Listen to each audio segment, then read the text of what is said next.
আসসালামু আলাইকুম প্রিয় শিক্ষার্থী বন্ধুরা, কেমন আছো তোমরা সবাই? আশা করি অনেক অনেক ভালো আছো। তো আজকের এই লেকচারে তোমরা তোমাদের আইসিটি তৃতীয় অধ্যায় সংখ্যা পদ্ধতির রূপান্তরের যে বিষয়গুলো রয়েছে সেই বিষয়ের ওয়াক্টাল সংখ্যা পদ্ধতি থেকে বাইনারি সংখ্যা পদ্ধতির রূপান্তর এই লেকচারটি আমরা জানতে পারবো। অর্থাৎ আজকের এই ভিডিও থেকে তোমরা জানতে পারবা তোমাদের সংখ্যা পদ্ধতি অধ্যায়ের অক্টাল সংখ্যা পদ্ধতি থেকে বাইনারি সংখ্যা পদ্ধতি কিভাবে রূপান্তর করতে হয় তা আমরা এই লেকচারে জানব। তো আমরা সর্বপ্রথম জানব যে অক্টাল সংখ্যা পদ্ধতি কি, কাকে বলে এবং এর বেস সংখ্যা কি। তোমরা যারা এই ধারাবাহিক লেকচারগুলোর আমার প্রথম পার্টটি দেখে আসো নাই তাদেরকে রিকোয়েস্ট করব যে তোমরা তাড়াতাড়ি যেয়ে আমার ওই প্রথম পার্টটি দেখে আসো, কারণ প্রতিটা লেকচারের প্রথম পার্টটি প্রাথমিক আলোচনা নিয়ে করা হয়ে থাকে। তো এই প্রাথমিক আলোচনাগুলো তোমরা যদি না বুঝে থাকো তাহলে এই লেকচারটি তোমাদের বুঝতে একটু অসুবিধা হতে পারে।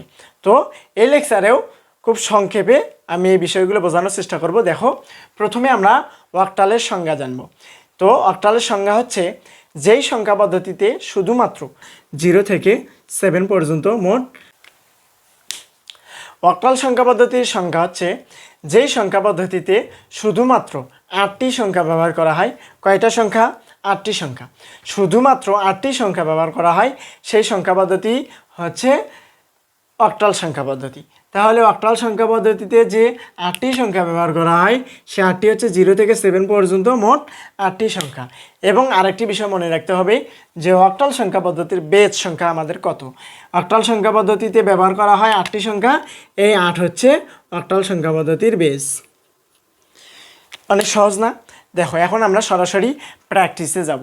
তো প্র্যাকটিস যখন করব তোমরা অবশ্যই বুঝতে পারবা যে অক্টাল সংখ্যা পদ্ধতি থেকে বাইনারি সংখ্যা পদ্ধতি কতটা সহজ।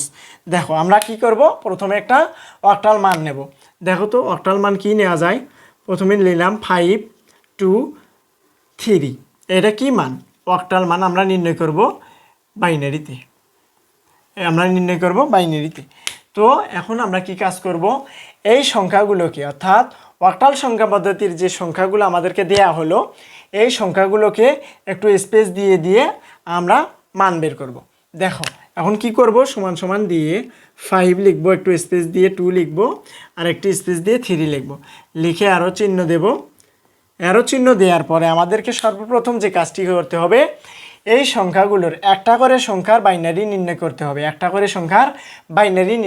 হবে। এখন আমাদের আরেকটা বিষয় জানতে হবে যে অক্টাল সংখ্যা পদ্ধতি হচ্ছে 3 বিটের। অক্টাল সংখ্যা পদ্ধতি কয় বিটের? অক্টাল সংখ্যা পদ্ধতি 3 বিটের। তো তোমরা অবশ্যই জানো যে একটা করে সংখ্যা হচ্ছে 1 বিট। একটা করে সংখ্যা কি? 1 বিট। মানে একটা 1 যদি আমরা এখানে লিখি সেটা হচ্ছে 1 বিট।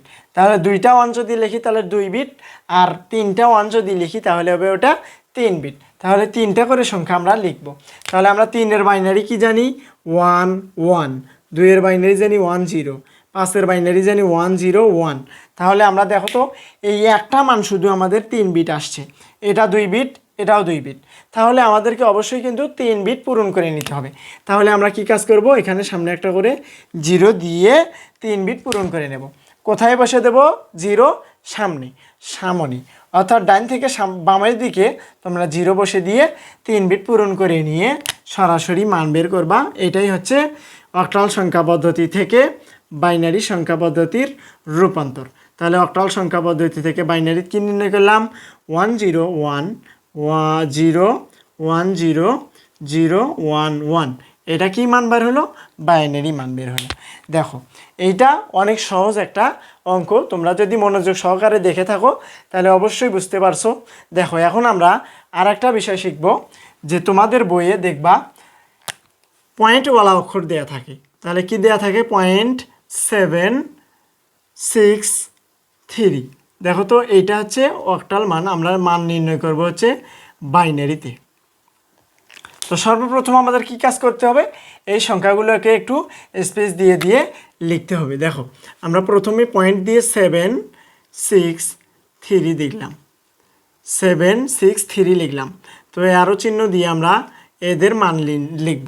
তাহলে 3-এর বাইনারি হচ্ছে 11, 6-এর বাইনারি হচ্ছে কি? কত দেখি? 6-এর বাইনারি হচ্ছে 1 1 0। 6-এর বাইনারি হচ্ছে 110 আর 7-এর বাইনারি হচ্ছে 111। এখন এখানে কি মনে রাখবো যে 2 বিট, তাহলে 2 বিট যেখানে থাকবে সেখানে আমরা একটা 0 দিয়ে 1 বিট পূরণ করে নেব বা 3 বিট পূরণ করে নেব। তো আমরা এইভাবে লিখে সরাসরি মান বের করব। কি মান বের করব? অতএব 0.763, এইটা হচ্ছে অক্টালে, আমরা মান বের করলাম হচ্ছে বাইনারিতে 111110011, এটা বাইনারি। দেখো অনেক সহজ না? তো তোমরা অবশ্যই মনে রাখবা পয়েন্টের যে পরের কাজ এটা কি করব আমরা এই নির্ণয় করব এইরকম করে, এবং পয়েন্টের পূর্বে এইরকম করে করব। তো আমরা একটা ম্যাথের মাধ্যমে শিখব যে পয়েন্টের পূর্বে এবং পয়েন্টের পরে একটা উদাহরণের মাধ্যমে। দেখো এই অঙ্কগুলো অনেক সহজ, তোমরা যদি একটু মনোযোগ সহকারে দেখে থাকো তাহলেই দ্বিতীয়বার আর এইরকম ম্যাথ তোমাদেরকে সলভ করতে হবে না। দেখো এখন আমরা শিখব যে একটা উদাহরণের মাধ্যমে পয়েন্টের পূর্বে এবং পয়েন্টের পরে কাজ আমরা শিখব। তাহলে কি লিখব? ধরো 53.42, এটা হচ্ছে অক্টাল মান, আমরা নির্ণয় করব হচ্ছে বাইনারিতে। তাহলে কি করব? প্রথমে 5 লিখব, তারপরে একটু স্পেস দিয়ে 3 লিখব, পয়েন্ট দেব 4 এবং 2, 4 2। তাহলে এখন আমরা কি কাজ করব? এদের বাইনারি নির্ণয় করব। তাহলে 2-এর বাইনারি হচ্ছে 10, 4-এর বাইনারি 100, 3-এর বাইনারি হচ্ছে 11 এবং 5-এর বাইনারি হচ্ছে 101, 5-এর বাইনারি হচ্ছে 101, 101। এখন দেখো তো তোমরা এখন যে বিষয়টা মনে রাখবা যে পয়েন্ট যেখানে 2 বিট বা 2টা সংখ্যা লিখেছি সেখানে আমরা সামনে একটা 0 দিয়ে 3 বিট পূরণ করে নেব। তাহলে সামনে একটা করে 0 দেই, 0 দিয়ে 3 বিট পূরণ করে নেব। দেখো এখানেও 3টা, এখানেও 3টা, এখানেও 3টা, এখানেও 3টা। এখন আমরা কি কাজ করব? এই সংখ্যাটা আমরা সরাসরি লিখব। কি লিখব? 53.42। এটা লেখার পরে আমরা অক্টাল মান বের করলাম হচ্ছে 1010111000010। এটা হচ্ছে বাইনারি মানে নির্ণয় করলাম। তো আজকের এই লেকচারটি ছিল তোমাদের আইসিটি চ্যাপ্টার 3-র নাম্বার সিস্টেম যে বা সংখ্যা পদ্ধতির যে অধ্যায়টা রয়েছে এর অধ্যায়ের রূপান্তর যে বিষয়গুলো আছে সেই রূপান্তরের অক্টাল সংখ্যা পদ্ধতি থেকে বাইনারি সংখ্যা পদ্ধতির রূপান্তর, অর্থাৎ আমরা নির্ণয় করলাম অক্টাল সংখ্যা পদ্ধতি থেকে বাইনারি সংখ্যা পদ্ধতির রূপান্তর করলাম। তো আজকের লেকচারটি এই পর্যন্তই ছিল।